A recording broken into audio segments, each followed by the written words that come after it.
Jennifer Stefano is a Tea Party activist, so is Tom Russell. He's a Democrat. So, Tom, to you first, how do you think this thing is going? What do you make of what you've seen thus far? I personally think it's a dog and pony show. It's kind of a joke. I think they've intensified their efforts to put more money on the side of pro-abortionists. They've increased the amount of money in his latest version of this, $4 billion more towards abortion. I don't think we need any of this. And as a Democrat and a pro-life person, I think we need to start over right now. Start over. This is a joke, and I'm tired of watching my country in a joke form. Jennifer, Nancy Pelosi, Harry Reid, other Democrats in there saying we're past the point of starting over. What did you make of that? Well, first of all the Democrats are saying that. In fact, Charles Rangel came out today and said it's just not doable to start over. And here's what I'm telling the Democrats. If this isn't doable, you're not electable. 3 things should have been accomplished today, none of which were. Number 1, there should have been a guarantee that no health care legislation would pass through reconciliation. Number 2, this bill should have been dropped. Fox News had a poll on today. 70% of American people either want the Democratic bill dropped or this conversation stopped entirely. And number 3, as common sense would tell you, the vast majority of Americans have insurance and are happy with it. But the biggest concern we have is with these high unemployment numbers is what happens when someone loses a job and can't afford, after the COBRA coverage runs out, to pay for it, and the issue of portability. That's what should have been accomplished today. Instead, all they did was waste the American people's time. And the problem with that is when you waste our time, you waste our money. From the lights overhead to the pen and pencils they used to the salaries we paid them. The President of the United States and the United States Congress wasted the American taxpayers' time and money today. Unacceptable in all forms, in all parties. Tom, yeah, that was just what I was going to say. Tom, do you think that both parties should be blamed here? Because at least I was under the impression, clearly mistakenly, and I'll tell you both that they would move the ball forward in some way. Either they would agree on the things they agree on and start moving with that, or informally table the things of which they don't and say we're going to push these things later on. None of that, though. They just returned each side to their talking points that have now become very, very familiar. Tom, your thoughts on that?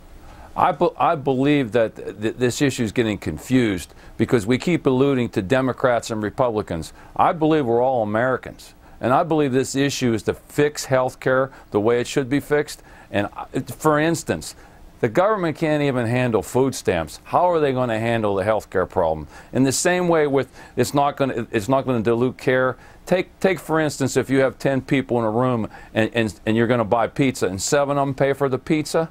Tell me the 7 guys that pay for the pizza aren't going to get less pizza versus what they put into it. I think this whole thing is a scam, and I think we need to get back to what the fathers really thought about this whole thing.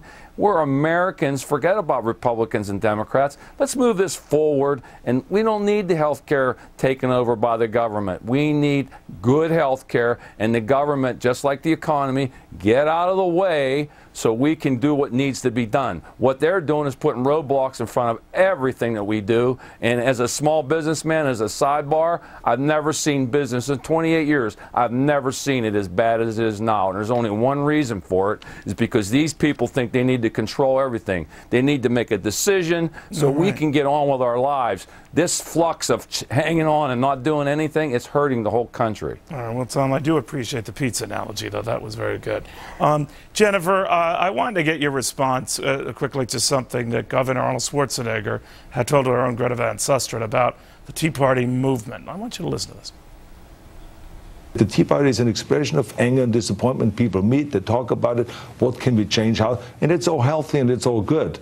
But I'm just saying they're not going anywhere with it because no one is coming up and saying, here's our candidate, here's our solution, here's what we're going to do, and have a whole policy debate over the various different issues. So this is why I think in the end, when the economy comes back, I think that the Tea Party will disappear again. Jennifer, you're going to disappear. Well, that's news to me. First of all, here's who is going to disappear: the rhinos, the Republicans in name only. With all respect to Governor Schwarzenegger, he has overseen a state that has the second highest foreclosure rate, that has 12% unemployment, and has excessive taxes and regulations that are driving out businesses and residents alike. If anybody's disappearing, it's people like President Schwarzenegger who failed to apply good conservative principles to public policy to solve that crisis. That is really, people are suffering because of that. So I'm not going to disappear because too many Americans like me are living under that kind of government. And having Republicans come in who should stand up for that, should reform it, should fix it, and aren't doing it. Believe me, what Governor Schwarzenegger said about the debate, we're tired of debates. Let's have some action. Let's have the government get off our backs. Let's have the Republicans adhere to the principles on paper and really promote free markets so we can change the problems that we see so badly in California that then affect the entire country. Tom, real quickly, is the Tea Party movement worthy of its own party name? In other words, you both have said quite clearly your dissatisfaction with both parties. Is it time for a third party, an independent party, a Tea Party? Well, Neil, like you, I've lived through the Ross Perot situation. I don't believe that we should go that way, even though I feel strongly that the parties aren't serving our needs. But we don't need a third, because if we do a third party, we're going to assure the Democrats to win, and we don't need more of their control of our whole country. I think we need to decide which way you're going to go, and I think we need to push people with good conservative ideals, and I think you can get that in either party, and you can push them either in that direction, because there are enough people that believe this country is truly more conservative than liberal or progressive. So let's reach out to the people who have the conservative views and put those people in office. Forget who they are, D or an R. Put the conservative people with the good ideals in office, and they'll do the job. Guys, you're pretty good at this, you know that? Thank you both very much. We'll be watching very, very closely. Now, would you